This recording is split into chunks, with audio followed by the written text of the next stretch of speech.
morning. It's Tuesday, August 15th, and your boy had a appointment yesterday for my wisdom teeth. It wasn't an appointment to have them out. It was just a consultation. I hope I explained that. It was just a consultation. I absolutely love this doctor.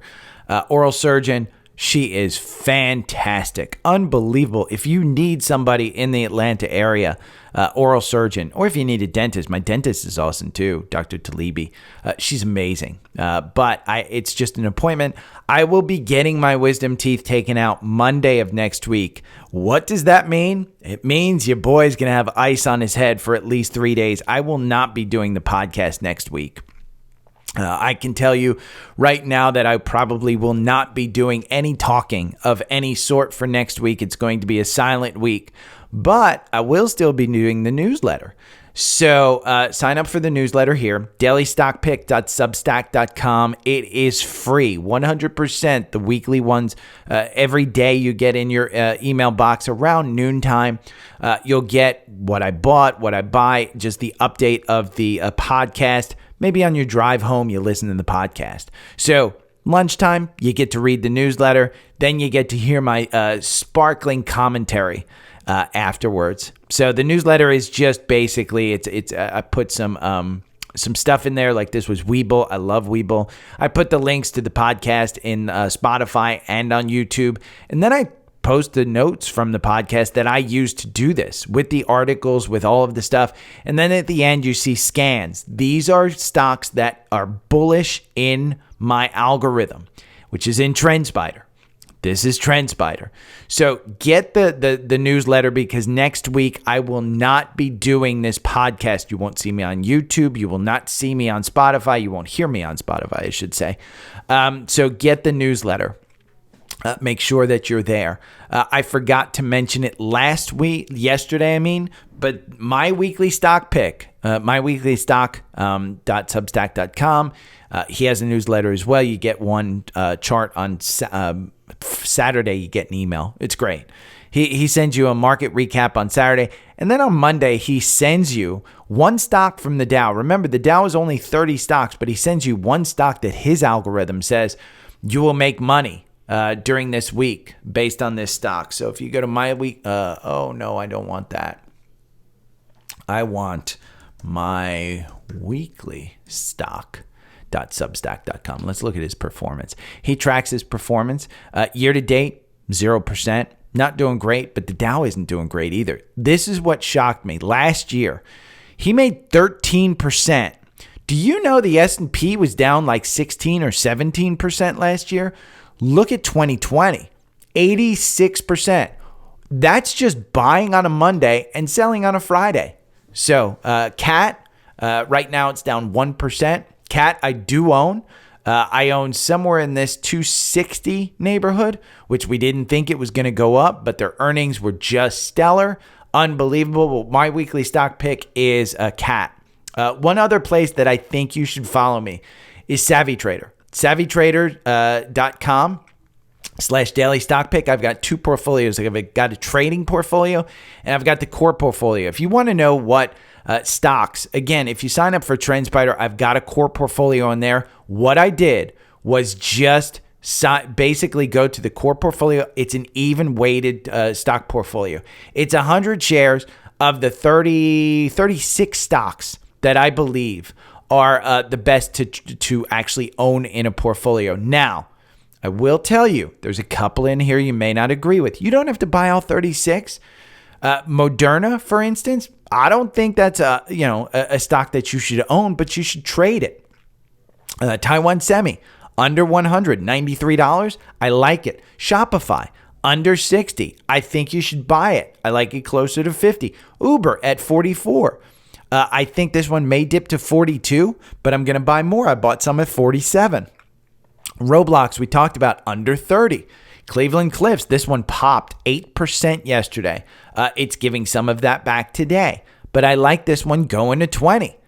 Disney at $88. I can't imagine you 5 years from now when Disney is at 120, you not being happy that you actually have Disney. It's just a good company. Costco at 561. It's a little bit stretched. I liked it under 500. UNH under 500, buy it. Over 500, you can absolutely sell it. Meta under 300, buy it. Anywhere between 300 and 310, I think you buy it. Apple at 179, 2 weeks ago at 196. Could you imagine buying Apple at 179? It's a great buy. Google, or NVIDIA. I mean, NVIDIA went up to 437 yesterday. Good God. I mean, it's at 440 something this morning. So this is the core portfolio. Again, it's Savvy Trader. And what I want to point out too is Savvy Trader sent me an email yesterday. And I'm highlighting the email on YouTube. Right now you can see it says join Savvy Trader on Spaces. They host a daily, Tuesday and Thursday at 1 p.m. Eastern. They host the Spaces on X, hosted by Wolf Financial. I like it. I like it a lot. What I really like in Savvy Trader is their AI-generated earnings summary. You can go to a stock and basically pull it up, and it's AI. It's ChatGPT. It analyzes and gives you a summary of their earnings. Love it. Performance charts. They have great charts in there. What I'd like you to do is, as traders or investors, if you're tuning into this because you want to know something, you want to know how to trade. This is Paper Trading 101. You can start your own portfolio. Put some stocks in there. If you're unsure of yourself, put some stocks into a portfolio. And basically just, try and say, okay, well, what am I going to, how am I going to buy this? How am I going to do it? Put it into a portfolio. And then for 60 days, track your buys. If you're doing this every day for 60 days, it shouldn't be a problem to put it in there. It doesn't sync up to your brokerage account, but it does track. And that's what you want to do. So Savvy Trader is a great place to go. Home Depot, they beat on earnings. The problem is they warned about the consumer weakening, and that's what you're seeing in the markets right now with it down. Two things: you're seeing that Home Depot beat, but they warned about the consumer. It's up to about It's up 0.29% in pre-market. 330 to me is a bit high on this one. I don't know that I'd necessarily buy it. I think you buy lows, but Home Depot's a little bit. The other thing is the banks all got, Fitch is warning we may have to downgrade banks, even the good ones like JP Morgan, Bank of America, Citi, all of those banks, Wells Fargo may get downgraded, so they're getting hit hard. In my mind, I think the banks are a long-term play. I don't think it's a short-term play. I think it's a long-term play. I think you're fine buying. I own Bank of America, which is down almost 2% to $30.46. I think anything under $30, I think you absolutely buy it. I think it's going back to this gap between $29.61 and $29.98. You can see the MACD's just kind of pointing down. We got all the way up to 32, didn't get quite to 33. I like this one. I hold it. I hold a small position. I've been adding to it every time it dips under 30. You can see it's gotten over 30 a couple of times. I've been adding to it every time here. Another bank that I own, Goldman Sachs. I like this one. I bought it under 300 because of the book value. This one's getting hit hard in pre-market. It's down 1.25 to 333. Another one that I like as far as the banks go, I do own Wells Fargo. I think that's the other one that I own. I own I do own Morgan Stanley. I own Morgan Stanley as well. In fact, why is TrendSpider so slow? Hold on one second. I'm going to have to fill this time to talk a little bit, but Morgan Stanley is down. It looks like about 0.72 at 80, 88, 89. I think $90 is your swing on Morgan Stanley. I think anything under 90, I think you're fine. Sure, you could go back down to 82. I don't think you're going there, but you're playing with the 200-day at $86. I like that one. The other one that I own that I think is probably the best bet to continue going up. Oh, I do own Schwab's too, so I'll take a look at Schwab. Wells Fargo. And Wells Fargo, I just think that anything around $42 is a good buy. Anything under 40, you're just getting yourself a legendary price. I mean, it's a good bank. They're trying to heal. If we look at a long term of Wells Fargo, I don't even think it's turned back towards its. Yeah, it's just gotten back over the 200-day. I mean, the 200-day is still moving negative. The 50-day, when it crossed up here, I mean, you were trading at $60 here in 2022. So Schwab, is the other one that I own. We talk about DPST. I know that one's going to be down as well. Schwab has just gotten over its 200-day, and the 200-day has just started to move positive. I don't think you buy it here at 61. I think you wait for it in the 50 handle. My guess, we get down to 55 and we touch this 200-day. I think their earnings were really good. They've been out of trouble, but I think you get back down to 55, and I think you can add more. Are you selling your current lot? Depends on you. If you want the tax hit, go ahead and do that. But DPST, we can look at, this is the triple levered regional bank, and it's down 5% today at $73. DPST, I've been telling everybody at 57. I mean, it just got you out with a 44% gain here. 44% gain. And that's from, June 29th to August 11th. 44% gain. It's great. Cleveland Cliffs, they made an offer to buy U.S. Steel, which is X. I want you to basically know about this one, and I will post it in the newsletter. So Cleveland Cliffs offered them $35 per share between cash and stock. Then yesterday, another company called Esmark offered $35 all cash to buy U.S. Steel. So U.S. Steel is basically sitting back and saying, hey, we could take one of these offers. We don't know, but $35 a share when they were trading just literally on Friday at $22. So $35 a share is your cap. You're trading at $30.78, $30.80, but $35 is your cap. We talked about this with Activision Blizzard, where Activision Blizzard is being bought by Microsoft. Activision Blizzard, let's see. I always forget the damn name of this one. And boy, TrendSpider is slow. ATVI is the symbol.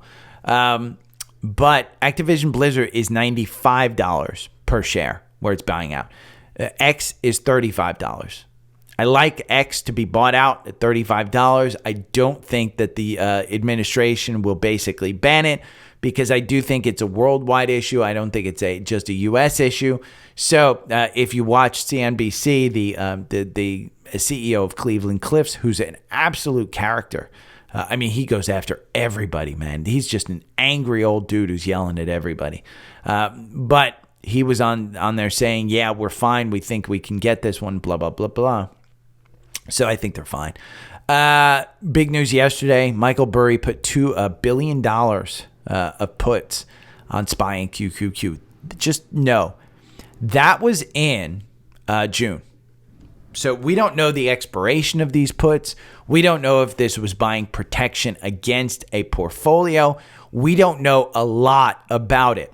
But the headline was Michael Burry, the man who did the big short, he shorted the market during the housing crisis and made billions of dollars when nobody believed him. He put $2 billion of shorts back in June. Now, where were we in June?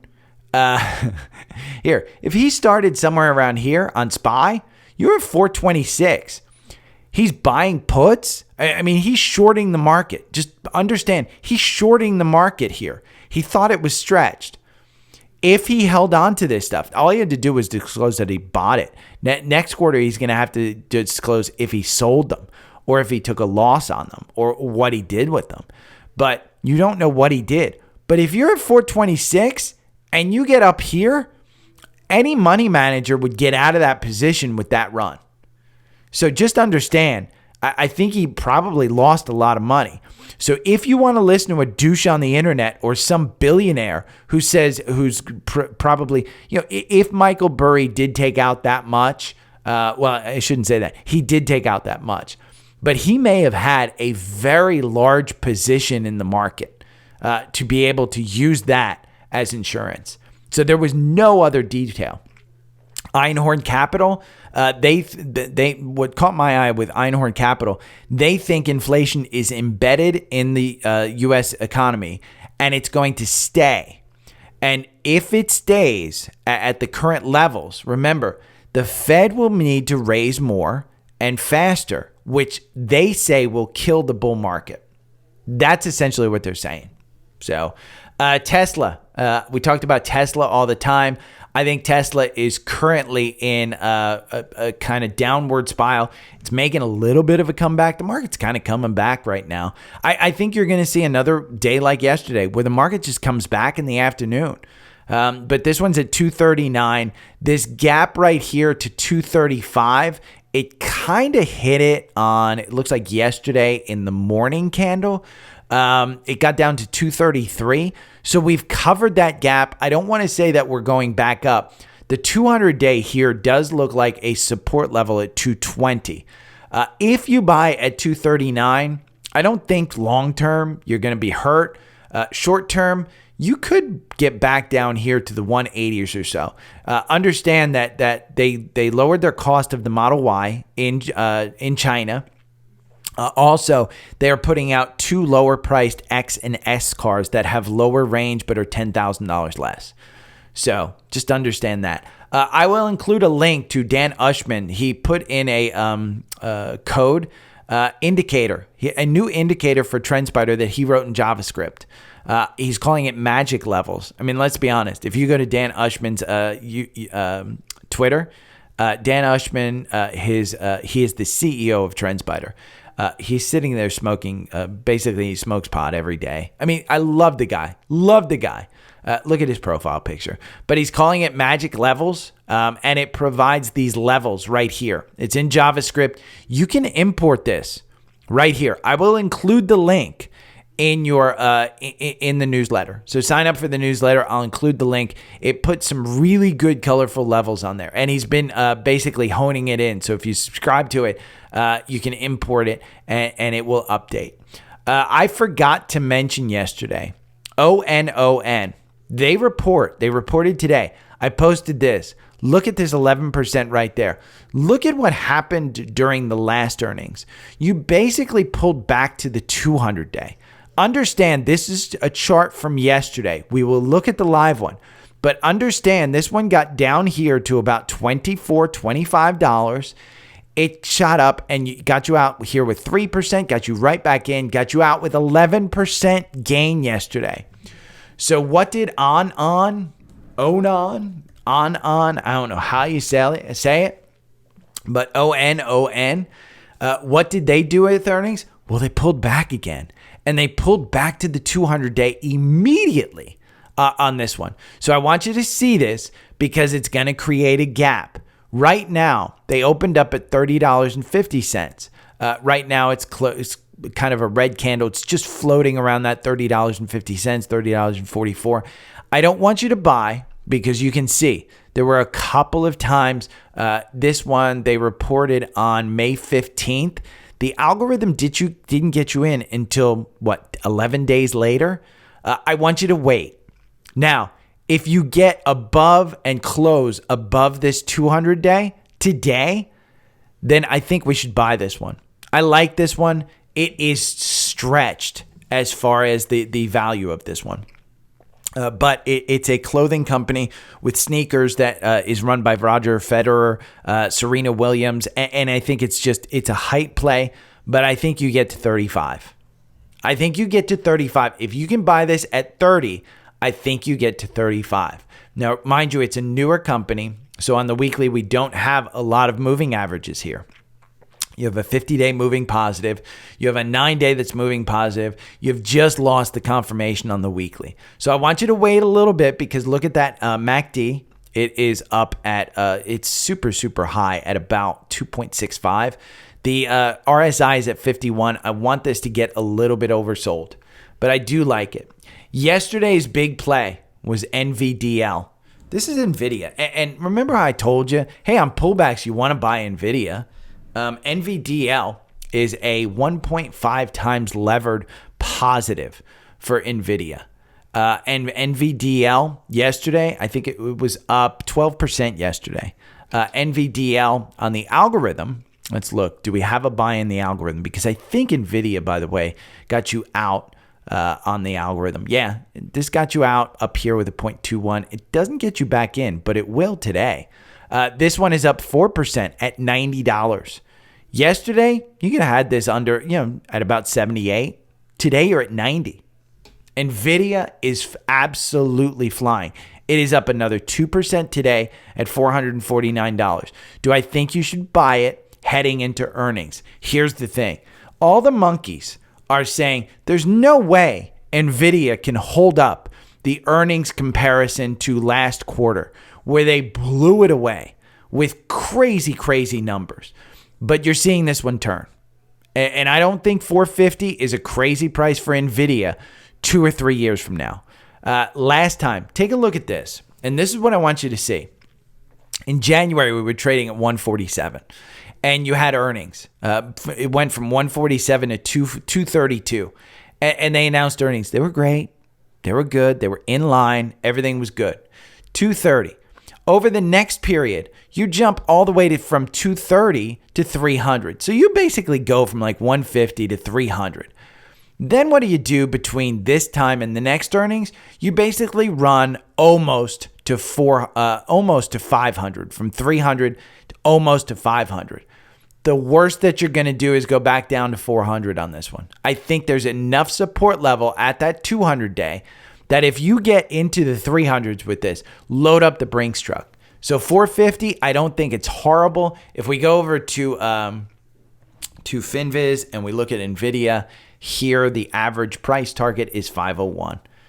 So I think you can safely buy at these levels. I just don't know that you necessarily trade this. I think you start long positions in this one. I like it. I like it a lot. Roblox, by the way, is almost under 30 again. Let's talk about scans. We talked about the newsletter with scans. There's a lot to talk about in scans. First one, PayPal. Talked about it yesterday at the end of the podcast. New CEO.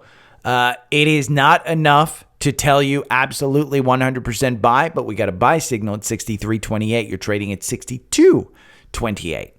I don't know that this is the turnaround. I have not added to this. I am holding. I am holding my buy. I think my buy is at, let's see. Let's look at Savvy Trader. What did I buy? Let's go to the trading portfolio where it is. And I bought PayPal at, I'm down 8.86%. Not worried. I think this is the $80 stock at some point this year. I'm going to add to my position. That is a very small position, by the way. I do hold significantly other sized positions at about $70. I do think that this gap up here gets filled at some point.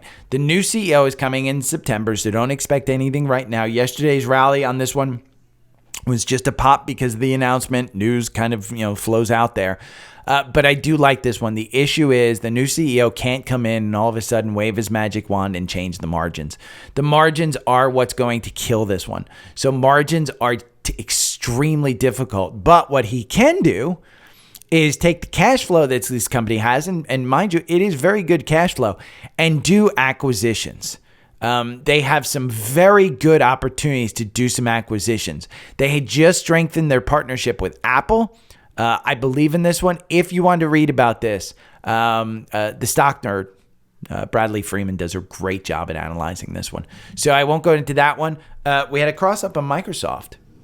And I don't know if Microsoft has actually bottomed out in the 320 level, but we had a cross up here on Microsoft that gets you back into Microsoft after the pullback.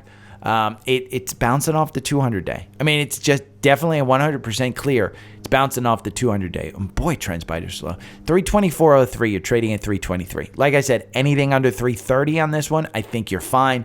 Yes, it's extended. I just think that we're seeing a pullback. I think the next bull market, you'll be fine. And I think that's one that will go up. PanW right before earnings. We talked about Zscaler and some of the others. Actually, I don't know if I talked about that on the podcast, but I definitely talked about it on YouTube. PanW, I personally own this one. I like it here. The earnings are going to be difficult. Fortinet is the one that pulled down all of the cybersecurity stocks with their talk about weakness in the cybersecurity market. That's the one that's going to screw stuff up. If Penny starts barking, I will yell at her. But Palo Alto, I own 219.16 is the cross up. It's trading at 218. I think there is significant reason for it to come back down here to the 170s if they have an earnings issue. if they have an earnings issue. That's the caveat is, again, this is in my retirement account. I should have been watching it a little bit more closely and sold up here in the 240s. I am not selling it into this, but I will buy more if it dips down there. Cybersecurity is something that people just don't, we can look at Fortinet because I think they had a cross up as well. Did they have a cross up? Yes.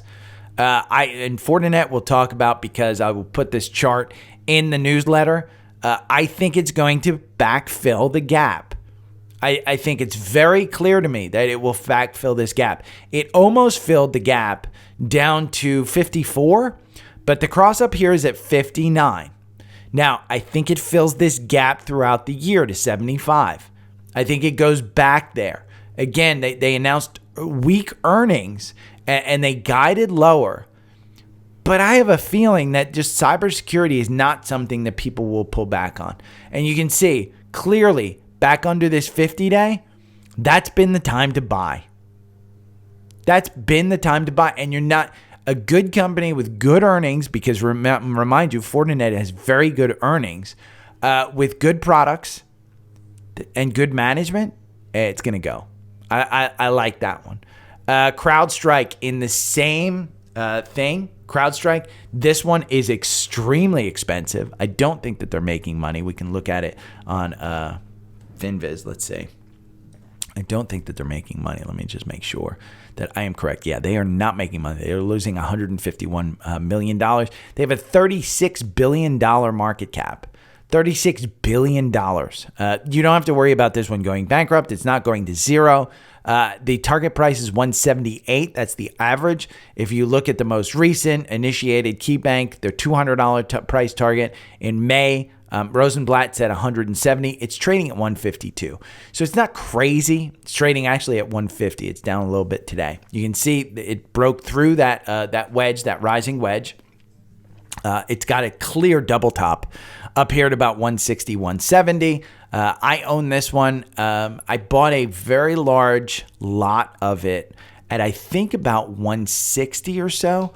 I think this was where I bought it. It went up here to almost 200, and I've been just kind of waiting for it. I've been adding every now and then while it's been going up, but not enough to reduce my price target. I think I'm probably close to even at about 150 or so, but I like this one as well. If I were to buy one of these, I'd probably buy Fortinet because A, earnings are already in.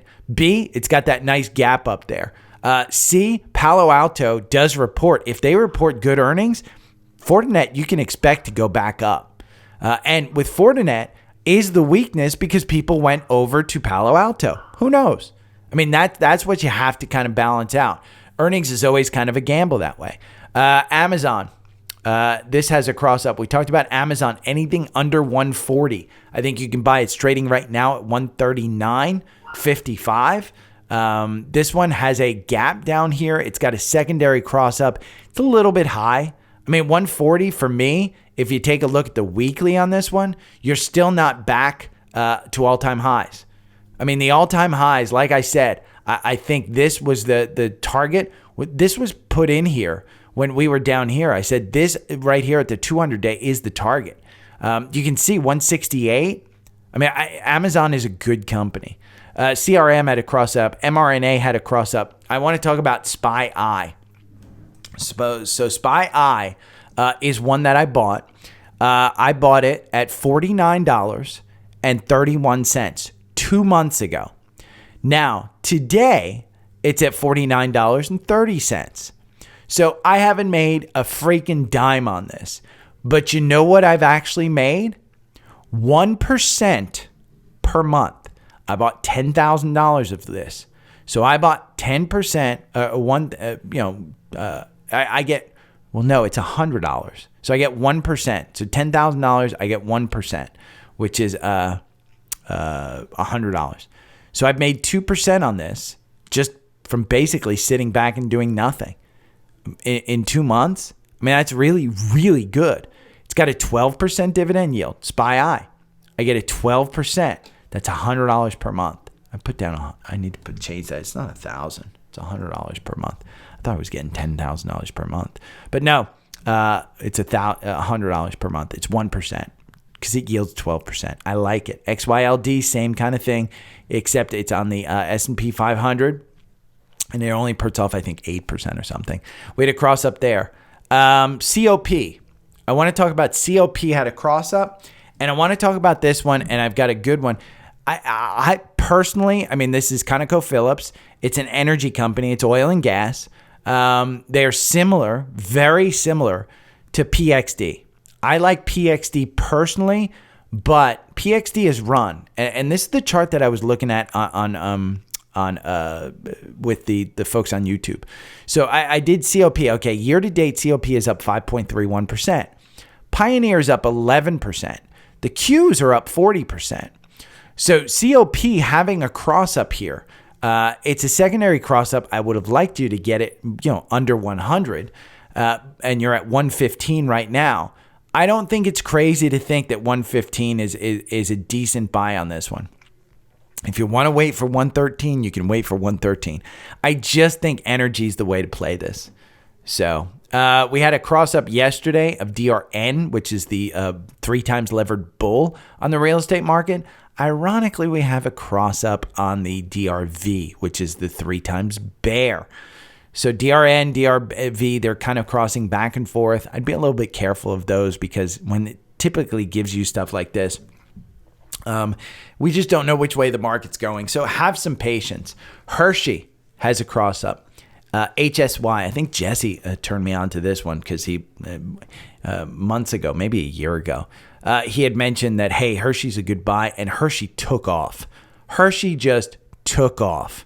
It is down at 224. You've been having some weakness in this one. If we go to a long term, because remember, Hershey isn't something that you typically would trade. Consumer cyclicals like this is nothing that you would typically trade. Long term, you can see it's just pulled back a little bit. I mean, that huge thing. My guess is you're going to get back to this 50-day, and you're going to come down to 185. I wouldn't buy it, but I wanted to bring that one up there. Now, some of the big winners this year are cruise lines, and Norwegian Cruise Line has a cross up here. NCLH, I like it. I like the cruise lines. I think anything under 20 on this one, I believe, is a decent buy. I think you'll get to 20 at some point in time this year. Just understand that these guys have enormous amounts of debt. We're talking huge amounts of debt. And I think they get back to 20. I just, look at that gap right there. I mean, that gap between 20 and 22, I think you fill it at some point in time this year. EA is an interesting one. I do think that they may fill the gap. They're kind of considered one of those pandemic things. Video games were considered, hey, people are playing a ton during the pandemic, so we're going to pull them back. That was on the earnings. Now, with this turnaround, you can kind of see this gap here between 129 and 135. If you like video games, I don't think it's a bad play on this one. Madden is coming out. The hype train is there. I mean, I'm a guy, listen, during my when my teeth are pulled next week, I'll be playing Madden. I'll probably pay the $60 for the damn new, updated freaking roster. But I like it. And I like it, it's under the 200 day. So what more can you say? But if you like that stuff, go and get it. Dexcom, DXCM is Dexcom. This is a diabetes monitoring tool. If you have diabetes, if you know somebody with diabetes, it's that little thing that they stick in their shoulder, kind of their arm, and it monitors their blood sugar. I've said, see that yellow line right there? I've gone over this one a number of times. I said 125 is where you want to sell it. 125 is where you want to sell it. Not where you want to buy it. You want to sell it when it hits 125 or anywhere close, because many times it just hits that 25 and comes back down. You're under the 200 day. You're trading at 115. It's at 115.45. Buy more. If you want a nice little one that you can actually trade, if you want to buy it and hold it, the danger of this one is if Apple comes out and says, and this downturn right here that you saw during this time, this was when Apple filed for a patent to be able to monitor blood sugar without taking blood. And that's the danger that you have, is that one. We talked about Zscaler. We talked about Zscaler is another one with a cross up in the cybersecurity firm.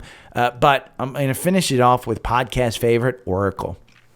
I've been talking about Oracle since it was in the 60s for at least a year now. And I said Oracle is one that you absolutely want to buy. The only other company that retires similar amount of stock.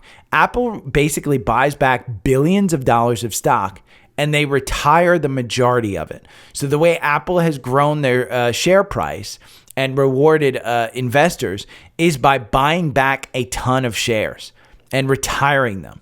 So their market cap actually goes down, but the share price grows. So the market cap actually goes up, but the total number of shares in the market actually goes down. The only other company that's been doing that is Oracle. And they've been doing that since it was trading way back last year in the 60s.